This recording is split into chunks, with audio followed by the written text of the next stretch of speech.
रविराज बौद्ध जी हर साल एमपीएल क्यों कराते हैं, क्या इसके पीछे का उद्देश्य? एमपीएल मिशन प्रीमियर लीग का मेरा उद्देश्य सीधा सीधा था कि हमारे बहुजन समाज के जितने भी कलाकार हैं सबको इकट्ठा किया जाए और हमारी जो एकता है उसको और कैसे मजबूत किया जाए। कहीं किसी के ऊपर, हम कलाकारों के ऊपर कोई आपदा विपदा आ जाए तो कोई समाज से तो साथ बाद में लेना ही है। हम पहले आपस में एक दूसरे का मददगार बने, एक दूसरे की सहायता करें आर्थिक रूप से, चाहे जैसे भी हो। किसी के ऊपर किसी भी प्रकार की, किसी के कोई ऐसा भी कलाकार है जिसकी आर्थिक स्थिति सही नहीं हो, घर में शादी सिस्टर की पड़ गई, सभी लोग थोड़ा थोड़ा सहयोग करके उसको जो महंगे सामान आते हैं जैसे बेड वगैरह हो गए, फ्रिज वगैरह हो गए, वो सारी चीज़ें हम दे दें।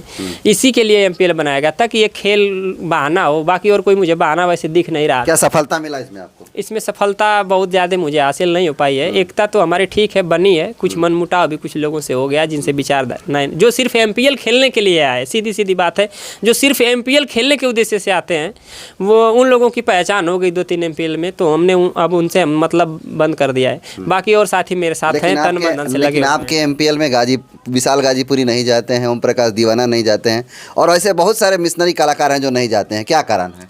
मैंने हर एक एमपीएल में दीवाना भैया को बुलाया है एज ए गेस्ट कि भैया आप खेल नहीं पाएंगे लेकिन हमारे सम्मानित है, गार्जियन है और आप वहाँ उपस्थित रहेंगे। हमने टंडन भैया को भी बुलाया है, वो भी आ चुके हैं। एमपीएल में ऐसा है कि नहीं आए। विशाल गाजीपुरी जी को हमने बुलाया लेकिन वो मना कर दिए, वो नहीं आ पाए। अब वो तो मेरी शादी में भी नहीं आए, मेरी सिस्टर की शादी में भी नहीं आए, मोहित बौद्ध की शादी, सिस्टर की शादी में भी नहीं आए, इनकी दीदी भैया की शादी में भी नहीं आए। वो जब भी हम लोगों का कोई कार्यक्रम रहता है तो बोलते हैं कि मेरा बाबू बीमार है, मेरी बच्ची बीमार है, तो हम यहाँ फंस गए, वहाँ फंस गए। तो अब क्या कर सकते हैं, कितना बार कोई बुलाए। चलिए अगला सवाल। हम अपने तरफ से सबको बुलाते हैं। मैं कुछ लोगों का नाम लूँगा जिसके बारे में आप क्या सोचते हैं, उनके बारे में किस तरह के थिंग्स रखते हैं आप दोनों लोग। मैं सबसे पहला नाम लूँगा आपको डॉक्टर लक्ष्मण यादव के बारे में, क्या सोचते हैं उनके बारे में? बहुजन समाज नहीं, बहुजन समाज के लोगों को बहुजन समाज के लोगों को जय भीम का नारा दे करके फैन फॉलोइंग बढ़ाना, इकट्ठा करना और वोट कन्वर्ट करवाना सपा को। विचारों से जातिवादी, विचारों से। अरे अम्बेडकरवादी हैं भाई। नो, ऐसे फर्जी अम्बेडकरवादी से आप लोग दूर रहिए। जो दिन रात बाबा साहब का विरोध करते हैं उन लोगों के साथ इनको कई बार देखा गया और सिर्फ अपने फैंस फॉलोइंग बढ़ाने के लिए बाबा साहब का नाम लेते हैं। ऐसे बहुत सारे लोग पड़े हैं, अकेले लक्ष्मण यादव ही नहीं है, ऐसे बहुत सारे लोग हैं। और मैं सारे लोगों का विरोध कर चुका, सोशल मीडिया पे मेरी आज भी पोस्ट पड़ी होगी। चलिए रतन लाल जी के बारे में क्या सोचते हैं आप लोग? ये सभी लोग कांग्रेस में राजनीति करते हैं और बहुजन समाज पार्टी को खराब बताते हैं और कांग्रेस पार्टी का अच्छाई बताते हैं, जबकि वही कांग्रेस पार्टी कभी सवाल नहीं किए होंगे कि आप जीते जी बाबा साहब को भारत रत्न क्यों नहीं दिए, आप कांसीराम साहब को भारत रत्न क्यों नहीं दे पाते हैं। ये वहीं पे राजनीति करेंगे, बुराई बसपा का करेंगे और अपने ही पार्टी में जिसमें काम करें उस कांग्रेस से ये सवाल नहीं पूछ पा रहे हैं कि आप जीते जी बाबा साहब को क्यों नहीं आप भारत रत्न दिए। आप कांसीराम साहब क्या भारत रत्न के लायक हकदार नहीं हैं? कांसीराम साहब क्यों नहीं आप सवाल कर पा रहे हैं? तो ये सभी लोग सिर्फ राजनीति करते हैं, बहुजनों की अपना स्वार्थ देखते हैं बस। एक चुरकी बढ़ाए हुए लड़का घूम रहा है मार्केट में, बहुजनों के मंचों पर अक्सर दिखाई देता है, उनके कार्यक्रमों में, रैलियों में दिखाई देता है। नाम है अनुराग ओझा, पंडित है लेकिन यूजीसी पर उन्होंने खुल करके विरोध किया। क्या सोचते हैं अनुराग ओझा के बारे में?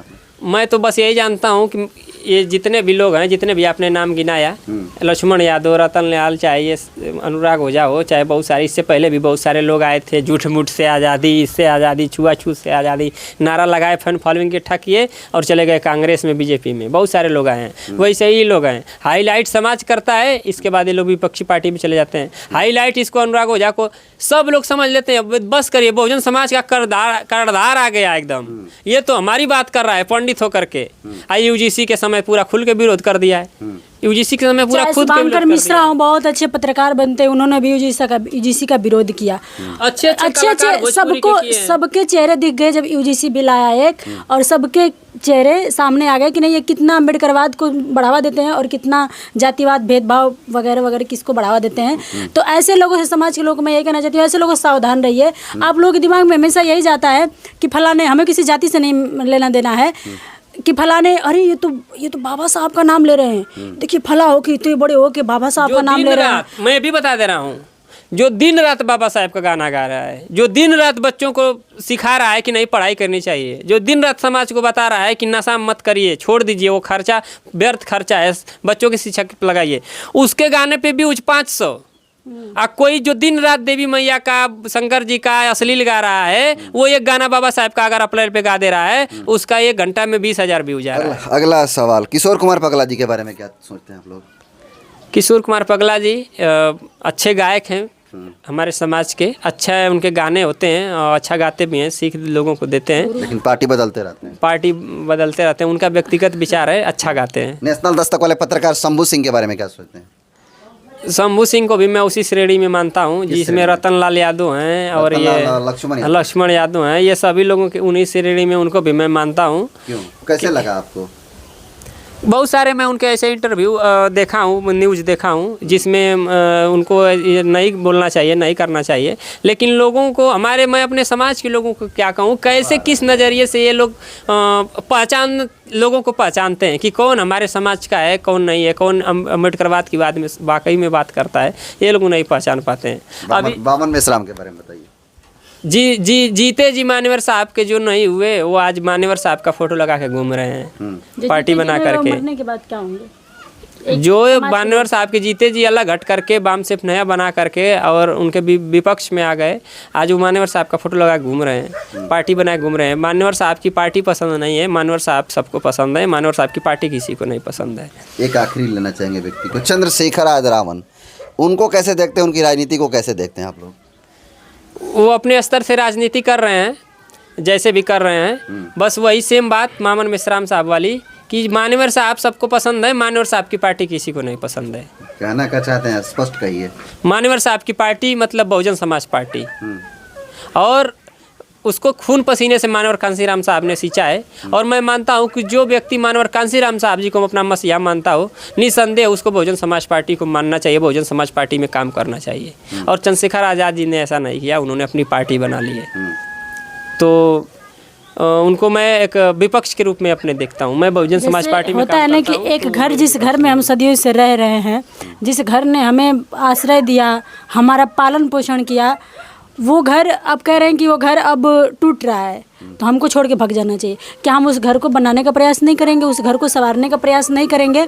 अभी तो वो घर बिल्कुल सही है, अभी तो मान लीजिए एक तरीके से उदाहरण कि छज्जा बस टूट रहा है, उसको हम रिपेयर कर सकते हैं। अब हम तब उस घर को छोड़ के जाते हैं जब एकदम घर ध्वस्त हो चुका है, अब उसमें कोई गुंजाइश नहीं है कि इसको फिर से रिपेयर किया, अब नया घर बनाना हमारी मजबूरी है।